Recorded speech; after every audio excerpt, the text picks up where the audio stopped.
नमस्ते दोस्तों, गुरु पूर्णिमा की आप सभी को हार्दिक शुभकामनाएं। चलिए आज के दिन की मिठास हम अपने व्यंजन और अपने खाने में भी घोलते हैं।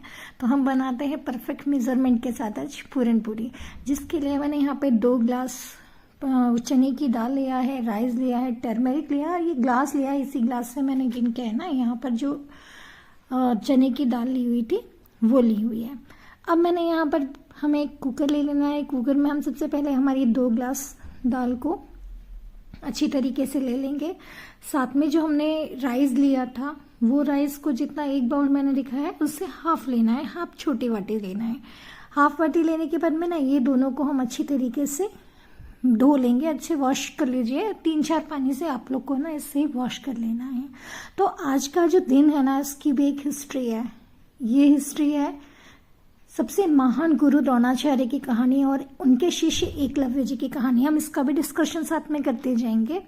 तो देखिए ये दाल और ये लेकर हमको अच्छी तरीके से धो लेना है। जब हमारी दाल धुल जाएगी ना तो उसके बाद में हम इसमें एक फिंगर से अपना सेकंड फिंगर डूब जाए उतना हमें फिंगर्स डालकर इसमें देख लेना है। उसके बाद में हम इसमें टर्मरिक ऐड कर देंगे और अपने कुकर को कम से कम 5 से 6 विसिल आने तक के आराम से होने दीजिए।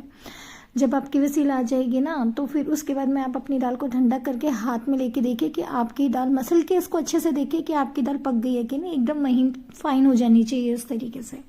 उसके साथ में ही ना हम इसमें क्या करेंगे कि जब हमारी दाल फाइन होते आएंगी तो हम यही ग्लास से, जिस ग्लास से हमने दाल ली थी ना उस ग्लास से ही हम शुगर ऐड करेंगे। तो शुगर आप अपनी क्वांटिटी के अनुसार कीजिए। जैसे 2 ग्लास है, मीठा पसंद है तो 2 पूरी लीजिए, नहीं तो 1.5 ले सकते हैं। इसके बाद में हम इसमें ना इस कुकर में दाल को ऐड करते, दाल के साथ में हम शुगर को ऐड कर देंगे और जब तक पाक आएगा ना तब तक ये ना इसे हमें घुमाते रहनी है ना, चलाते रहनी है, हमें पाक आते तक इसको पकाना है। तो जो एकलव्य धनुर्विद्या सीखना चाहते थे लेकिन जो गुरु द्रोणाचार्य थे ना उन्होंने उनको स्वीकार नहीं किया था, तो निराश होकर उन्होंने मिट्टी की एक मूर्ति बनाई थी और उन्हें ही गुरु मानकर है ना उन्होंने अपनी एक शक्ति, एक साधना से धनुर्विद्या सीखी और महान धनुर्धारी बन गए। तो जब गुरु ने देखा कि ये तो सबसे मेरे उनके सिखाए हुए शिष्यों से भी क्या हुआ कि वो बहुत ज्यादा ही धनुर्धारी बन गए थे, तो गुरु द्रोणाचार्य ने उनकी है ना एक दिन परीक्षा लेनी चाहिए। तो उन्होंने उनकी परीक्षा इस तरीके से ली कि उन्होंने उनसे कहा कि अब मुझे आपका अंगूठा दे दीजिए। अब देखिए हमारी दाल भी हो रही है। अब इसमें हम 2 इंग्रेडिएंट्स और डालेंगे, सिर्फ इलायची डालेंगे और इसके साथ में ही हम इसमें आधा जायफल क्रश करके डाल देंगे। इलायची पाउडर डालनी है और जायफल डालना है, उसके अलावा अभी आपको कुछ नहीं करना है। इसके बाद हमारी दाल हो चुकी है, हमारा पाक पूरी तरीके से सूख गया, हमारी शक्कर सूख चुकी है।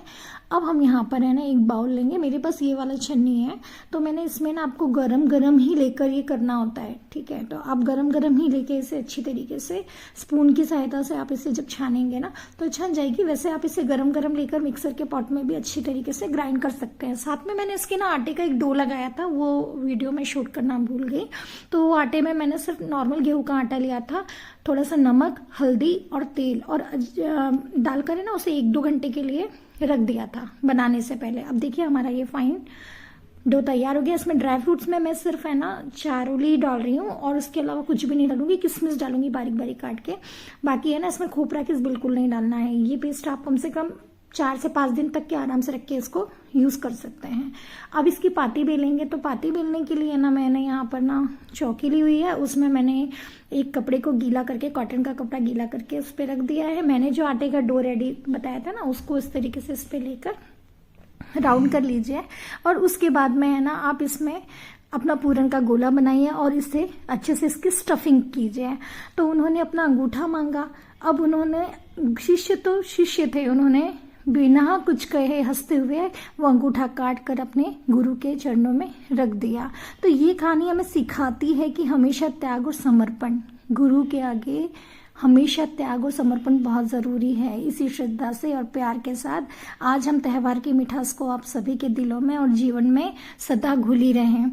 तो चलिए देखिए अब हमें ना इसे बेल लेंगे हल्के हाथों से। हमारी पूरन का रोल तैयार हो गया है। अब हमें इसे हल्के हल्के हाथों से अच्छी तरीके से बेल लेना है। चारों तरफ इसे आप चकले पर फैला लीजिए। ये कपड़ा डालने से क्या होता है ना कि हमारी पूरन की जो पाती है ना वो यानी कि अच्छे से बिला जाती है और तवे पे डालने में दिक्कत नहीं होती है।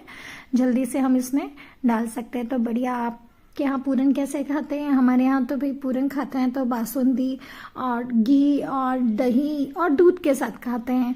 हाँ, कहीं कहीं पर इससे सर्व की जाती है, यानी इसका सार भी बनता है, वो भी बहुत टेस्टी लगता है। तो देखिए अब मैंने ना इसे लोहे के तवे पे ही बनाई है। एक्चुअली लोहे के तवे पे बनाने से ये होती है ना, हम नॉन स्टिक पे भी बना सकते हैं, लेकिन लोहे के तवे पे ना कोई भी पराठा बोलो या कुछ भी बोलो ना, उसमें क्रंची बनता है। तो मैं तो यही सजेस्ट करूँगी आप जब भी पूरन पोली बनाए ना लोहे के तवे पे ही बनाएं, है ना। अब इसे घी लगा के हम दोनों साइड से अच्छी तरीके से सेक लेंगे। इसे अच्छी तरीके से आप सेक लीजिए। अब आपने सुना ही होगा ना, कहते हैं ना कि गुरु से बढ़कर और कुछ नहीं होता है। तो हम लोग वैसे भी देखते हैं कि गुरुर् ब्रह्मा गुरुर् विष्णु गुरुर्देवो महेश्वरा गुरु साक्षात परब्रह्म तस्मै श्री गुरुवे नमः। तो चलिए आज हमारा हिंदुत्व का फर्स्ट त्यौहार माना जाता है आषाढ़ी यानी गुरु पूर्णिमा। आज से चतुर्मास पूर्णिमा और सावन स्टार्ट हो जाते हैं। तो चलिए सावन की महिमा भी आप सभी जानते हैं। तो आज की मेरी ये रेसिपी आप लोग को कैसी लगी ज़रूर बताइए, और आप लोग भी एक बार बनाकर देखिए इसी मेज़रमेंट के साथ। मेरी यही कोशिश थी कि मैं आप लोग तक के मैं जैसे बनाती हूँ मैं आपको परफेक्ट मेज़रमेंट के साथ ये सारी चीज़ें बता सकूँ। तो चलिए एंजॉय कीजिए और गुरु पूर्णिमा की आप सभी को बहुत सारी शुभकामनाएं।